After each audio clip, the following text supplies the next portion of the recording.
El 10 de enero de 1888 tenía lugar la reunión fundacional de la National Geographic Society. Fue elegido presidente el abogado Gardiner Green Hubbard. En el grupo de fundadores, geólogos como John Wesley Powell o exploradores como Adolphus Washington Greely. También ese mismo año, el 1 de octubre, aparecía el primer número de la famosa revista.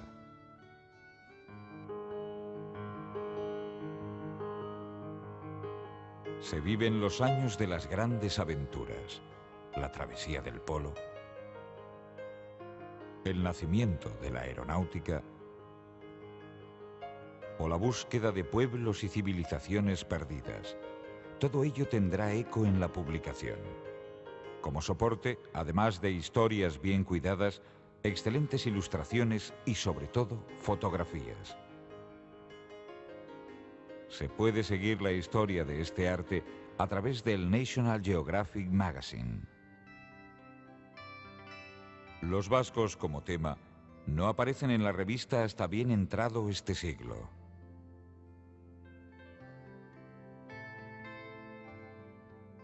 A partir de 1922, con The Land of the Basque, se inicia una serie de magníficos trabajos, bien sobre el país, bien sobre los pastores del oeste americano.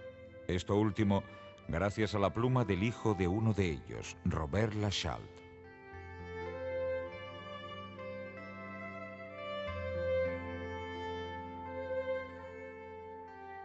Este es un recorrido a través de 75 años de relación entre el National Geographic Magazine y los vascos, comparando paisajes o localizando aquellos que habían hecho de improvisados modelos.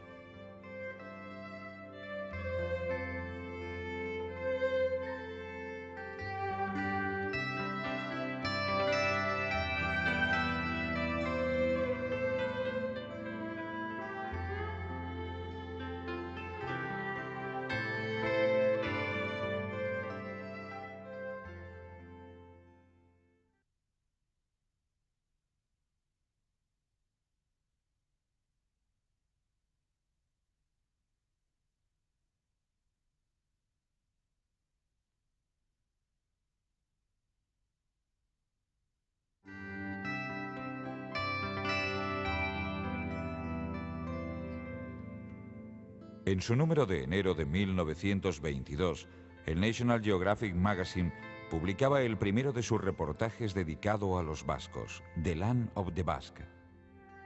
Su autor, Harry McBride, había llegado a Euskadi en 1920 en el correo Barcelona-Bilbao. Su relato, ilustrado con 23 fotografías, aparece en la prestigiosa revista bajo el subtítulo Hogar de un pueblo frugal, pintoresco, que se enorgullece de llamarse los Yankees de España. McBride compara el País Vasco con regiones norteamericanas. Las provincias vascas, montañosas, industriales y modernas, son la New England de España. Bilbao, con sus 100.000 almas, la ciudad más populosa y el segundo puerto de España, es el Pittsburgh industrial de la península. El puente transbordador de la ría se asemeja al de Duluth, junto al lago superior.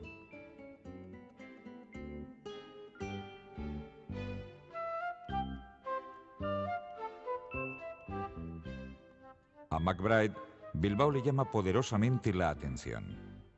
El Nervión, cruzado por varios puentes ornamentados, divide a Bilbao en dos partes casi iguales.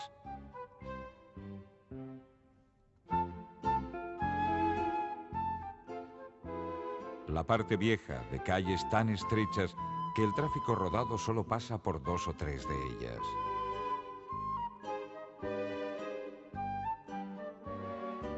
Y al otro lado, la nueva ciudad, con su ancha gran vía y otras muchas avenidas con árboles.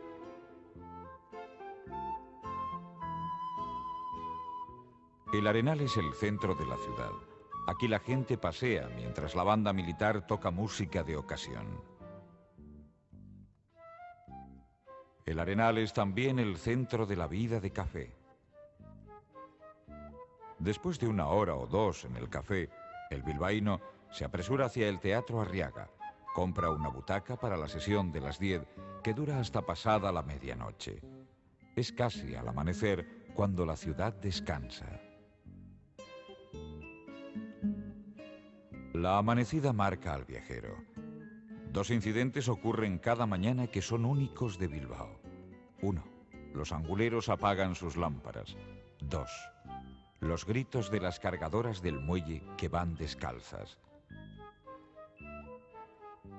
Debo mencionar que Bilbao es el puerto más importante de España después del de Barcelona y debe su prominencia al gran tráfico de hierro que se recoge de sus minas y de las cargas que llegan de Newcastle con destino a tantas factorías vascas.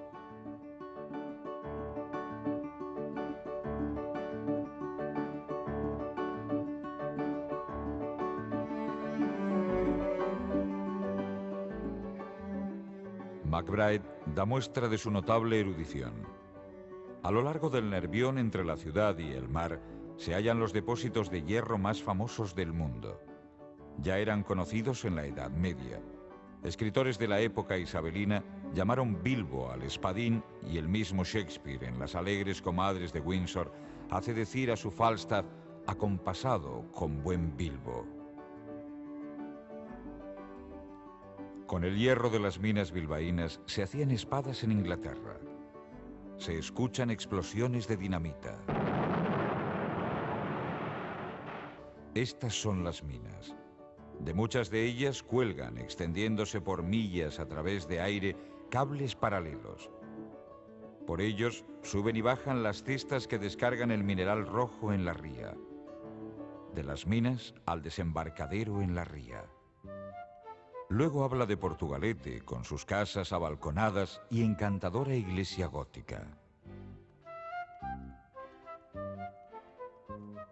Las Arenas, moderna villa que se ha hecho centro veraniego popular. Aquí, el club marítimo se alza sobre el puerto, donde los jóvenes bilbaínos van cada tarde a beber chocolate, bailar y jugar a caballitos. Pero el baile que más llama la atención a McBride es el aurresku. Es la gran danza vasca, dice. Me ha fascinado este baile que se parece un poco a la mazurca polaca. El aurresku es un conjunto de movimientos intrincados de pies, cuerpo y brazos. Aún los dedos tienen su parte. Los danzantes parecen hablar con sus pies.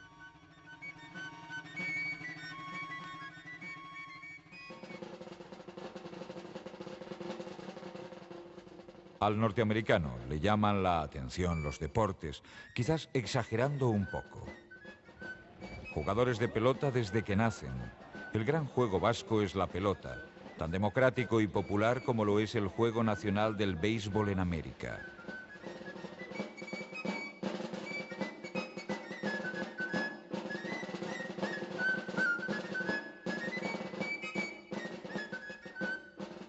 Y junto a los pelotaris, los aizkolaris y barrenadores. Este es un deporte totalmente extinguido.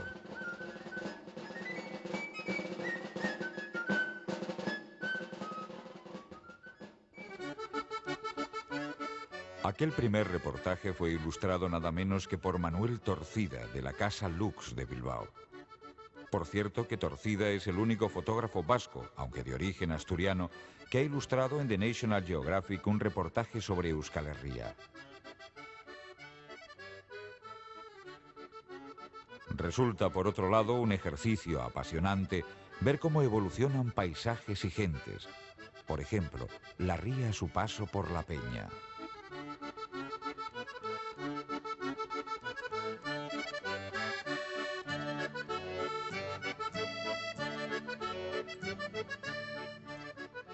Sitios y momentos típicos vascos. Llama la atención la corrida de toros en Dima. La iglesia de Begoña.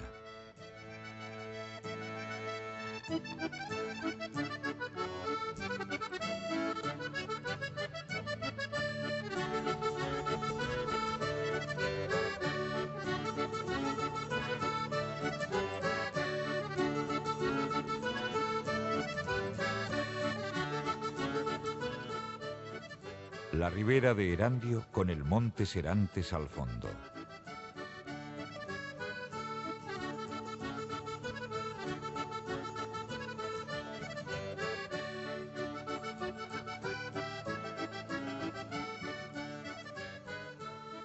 Maceros de la Diputación. El Palacio Allende Salazar, en Guernica, hoy desaparecido, del que se conserva algún resto, como el escudo de armas de los Allende Salazar, que se ha colocado en otro lugar.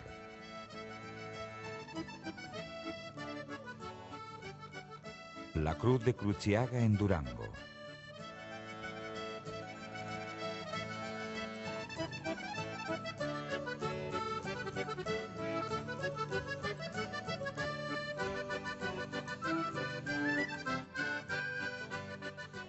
La Casa Torre de Zamudio.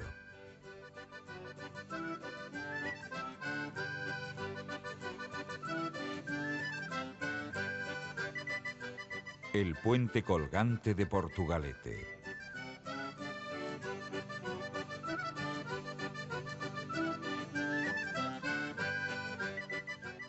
Y la playa de San Sebastián.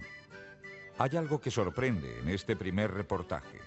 La introducción de fotos de Cantabria, los picos de Europa y Asturias.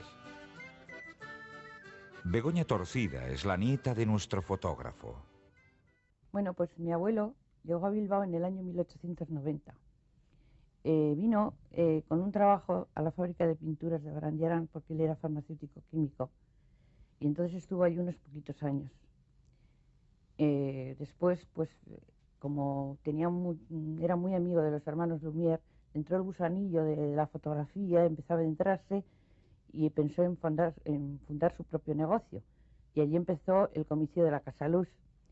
Lo hizo en la Gran Vía, me parece que es el número 6 ahora, es donde está la Casa Echegaray, Modas. Y allí estuvo unos cuantos años, pero luego pensó en trasladarse a donde está hoy ubicado el Banco de Bilbao y fundó allí una compañía ya muy grande con otro señor que se apellidaba García. Él fundó su propio revelador y sus propias cromáticas y sus propias cosas para hacer la fotografía, pues en aquella época lo más idónea posible. Luego, cuando el Banco de Bilbao compró la casa, pues claro, tuvo como todo el mundo que marcharse de allí porque claro, se construyó el Banco de Bilbao hoy existente en la esquina. Entonces cogió en Gran Vía 24, ahí hizo él una tienda en la cual pues quiso plasmar pues todo el amor que tenía por Vizcaya y por el País Vasco, y entonces la casa era pues, la tienda era una fachada toda en piedra de sillería con 2 arcos que eran como un portalón de un caserío vasco rico, y dentro estaba toda amueblada con muebles de estilo vasco. De hecho, la biblioteca que tenemos aquí era de él y estaba dentro de la tienda. Esto también tenía un arcón con los laburus, y luego, que esto es muy curioso el comentarlo, porque era un hombre muy sensible y aparte de eso tenía un sentido del humor tremendo. Como él era cántabro, pero a la vez vasco, porque su abuela era izardui, mandó a los hermanos Arrue que le hicieran unos dibujos en los cuales representarían en un lado a Vizcaya y en el otro lado a Cantabria. Y están los dos escudos, el cántabro y el vasco. Y como cosa chirene, hay una pareja con un vasco y un montañés, y se están dando un abrazo. The National Geographic Magazine elige para ilustrar el reportaje a quien podemos considerar como mejor fotógrafo vasco de su tiempo y quizá uno de los más relevantes de Europa.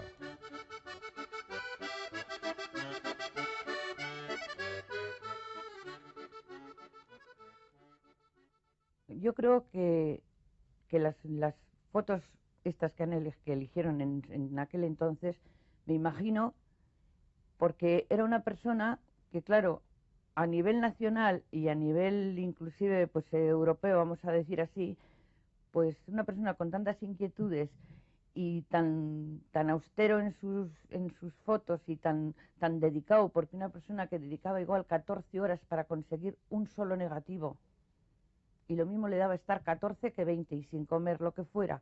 El asunto era llevar al laboratorio y las revelaba él, no dejaba a nadie de los operarios que la revelara. Y cuando él veía lo que había hecho, lo que había conseguido, entonces podía sentarse a la mesa y decir, bueno, estoy satisfecho con lo que he hecho hoy y ahora voy a comer.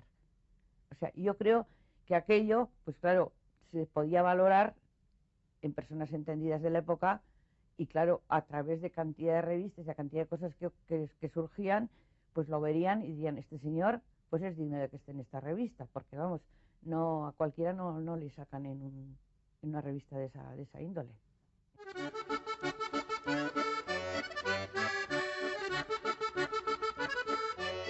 En 1937 se publica un reportaje fotográfico de Robert Moore titulado A Skyline Drive in the Pyrenees. Se trata de un recorrido de este a oeste a lo largo de la cordillera. Entre las fotografías, algunas muy notables de una cabalgada en hosta.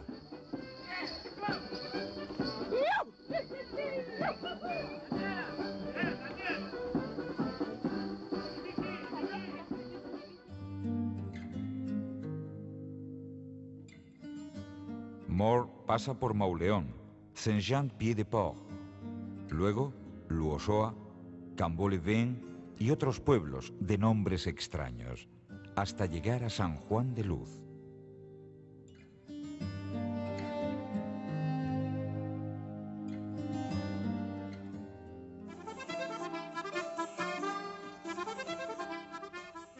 Van a pasar 12 años antes de que el National Geographic publique un nuevo reportaje sobre vascos. La autora es una mujer, Irene Bourdais-Kugal, y lo titula Pigeon Netting Sport Basques. En esta ocasión, se trata de una magnífica colección de fotos sobre la caza con red en las palomeras de Sara.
En 1954, el National Geographic publica el primer gran reportaje sobre los vascos.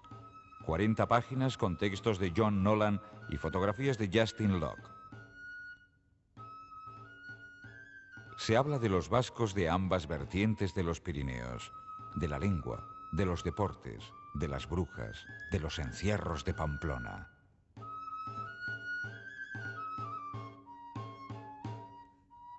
Recuerda cómo Lafayette salió del puerto de Pasaje rumbo a América.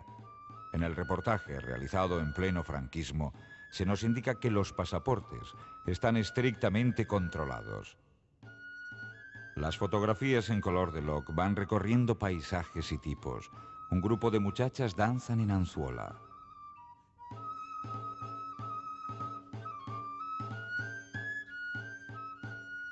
Dos viejos arranchales sonríen ante la cámara en Motrico.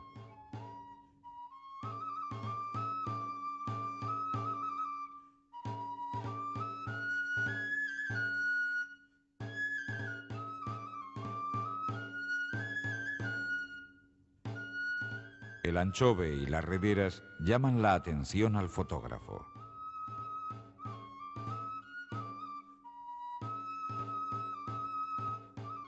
También las casas y la gente de Orio. Bero, ni naiz goatzen, argazkigua noiz urtetan atera ziren. Bai zigandik urte bete hau, 2 urte hau, liburu bat azaldu zala, bere argazki jain da zen ekarri zuen da bar ez da egitela ez ere. Da nondik azalduan ez da egitela guan. Otara da markidin hori da hemen bertan bizi zana. Baina nekin atara eta neska da hori hor Goiale bizi da neska bat. Un carro de bueyes en la entrada de Salinas de Leniz.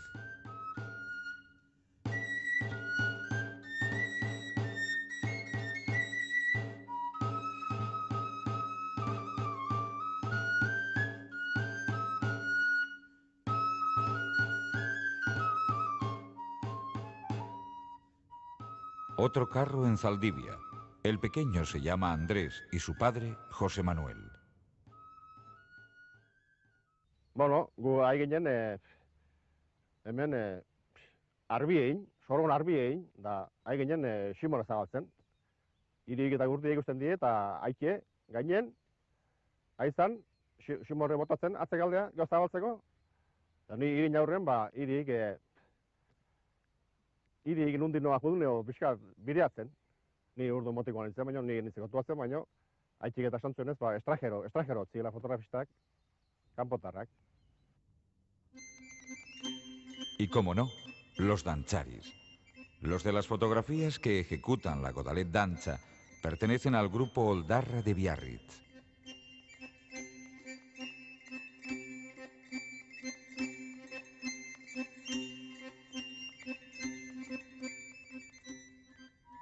De nuevo a la costa, Ondarroa.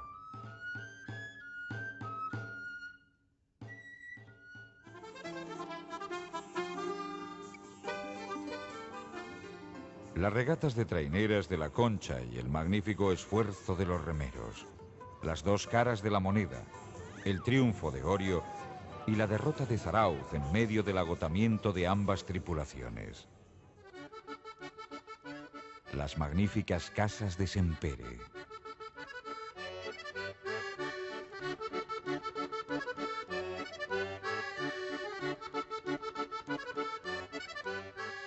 Caseríos labortanos, fabricantes de cestas, las fiestas de Zarauz o la plaza del pueblo de Leiza completan el trabajo.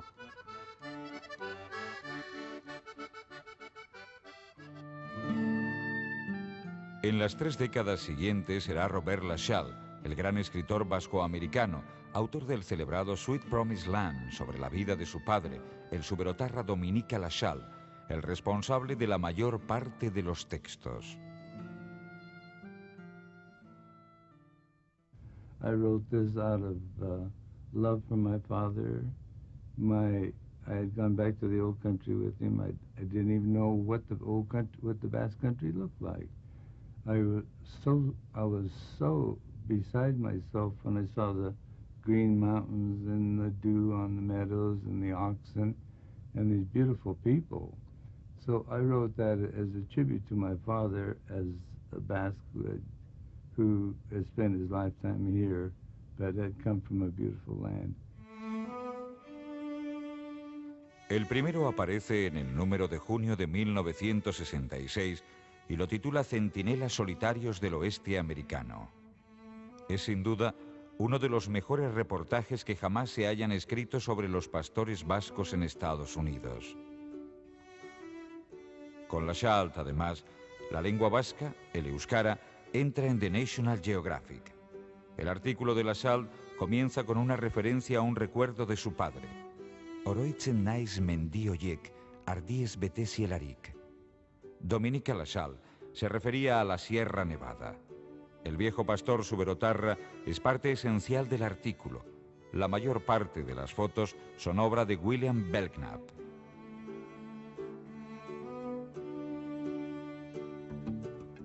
Junto a un estudio de la presencia vasca en el oeste de Estados Unidos, Robert Lassalle va contando historias, algunas tristes, como la del viejo Johannes que soñaba con el regreso y se arruinó 2 veces, una debido a la quiebra de un banco, la otra porque le robaron en San Francisco, o la de Pello, a quien la soledad de las montañas de Nevada le volvió loco. Dicen que no pudo soportar la nostalgia a pesar de que los vascos eran empleados para trabajar en soledad.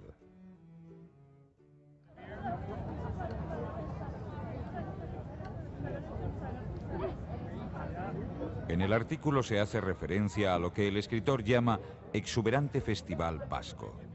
Se reproducen algunas fotografías del Festival Nacional Vasco de Elko.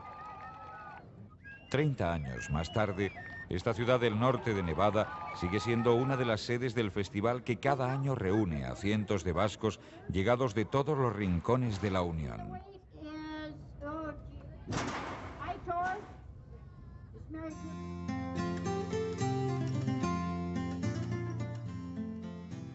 En el número de agosto de 1968, Lassalle publica La tierra de los antiguos vascos. Se trata de una larga crónica de su viaje a la tierra de sus padres, ilustrada con fotografías de William Albert Allard.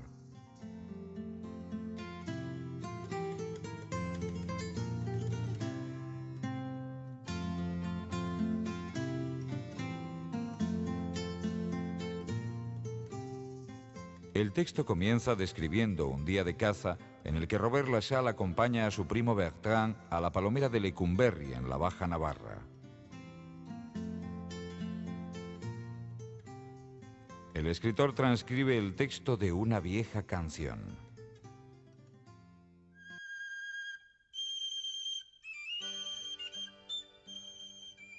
Lassalle, que vivió con toda su familia en Saint-Jean-Pied-de-Port, se entusiasma con las aguas blancas del Lauríbar, con el verde intenso de Beorlegui, con el color rojo intenso de los tejados. Está en el límite con Sul, donde nació mi padre. De las montañas baja a la costa, desde un Bilbao en pleno auge industrial hasta San Juan de Luz. Las fotografías de Allard van recorriendo tópicos, los viejos campesinos que siguen utilizando el asno, las casas compactas del pueblo de Ezcurra en torno a la iglesia y al frontón, la vendimia en Irulegui, una boda en Saint-Jean-Pied-de-Port, una tormenta en Donostia, los jugadores de cesta punta,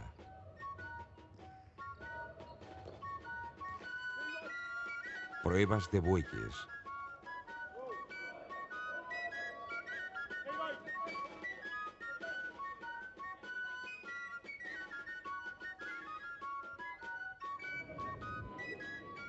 peleas de carneros,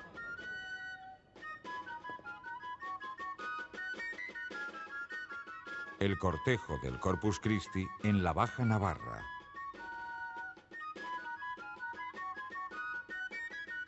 los increíbles dancharis de Suberoa interpretando de nuevo la Godalet dancha.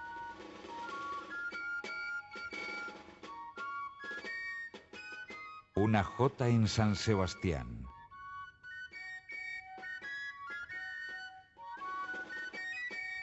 el antiguo puerto pesquero de San Juan de Luz.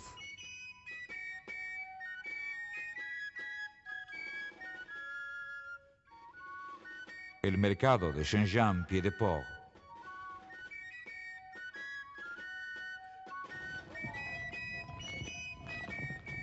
O los pastores conduciendo el ganado entre la niebla. En diciembre de 1974, Robert Lachal volvía a National Geographic con The Enduring Pyrenees.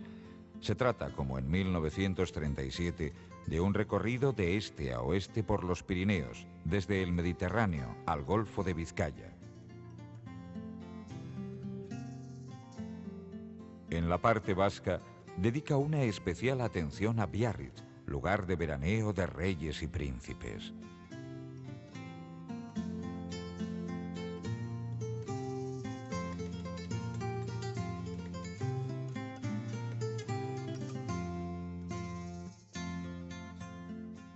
A la selva de Irati, tan cercana a su casa vasca de Garasi.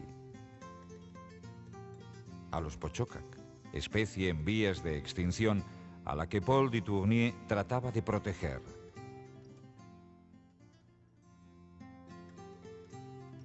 En 1985, el National Geographic Magazine dedicaba la portada de su número de julio a los balleneros vascos. Artículos de James Tack, Robert Grenier y Robert Lachal se completaban con una serie de fotografías de Bill Karsinger y una serie de magníficas ilustraciones de Richard Schelt.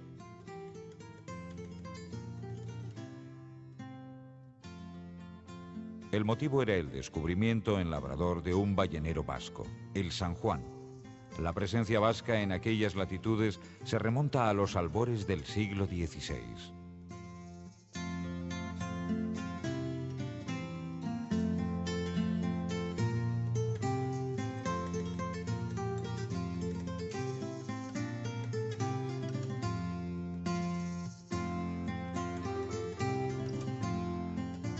En noviembre de 1995 aparecía el último de los grandes reportajes, con textos de Thomas J. Abercrombie y fotografías de Johanna B. Pineo. Se titulaba Los vascos, la primera familia de Europa, utilizando para su ilustración las boinas rojas de un alarde. La evolución del país y de sus gentes resulta evidente, también de las técnicas y estilos fotográficos.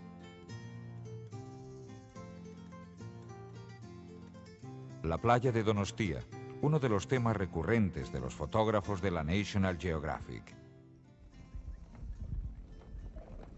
Los pastores.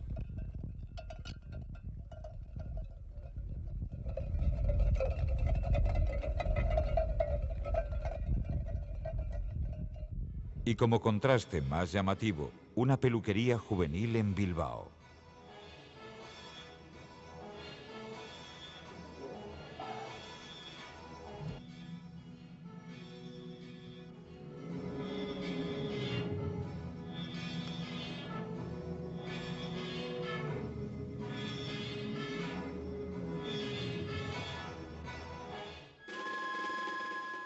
A lo largo de 75 años, los fotógrafos de la National Geographic Society habían ido retratando los cambios de una sociedad que, a pesar de todo, ha logrado mantener costumbres y tradiciones.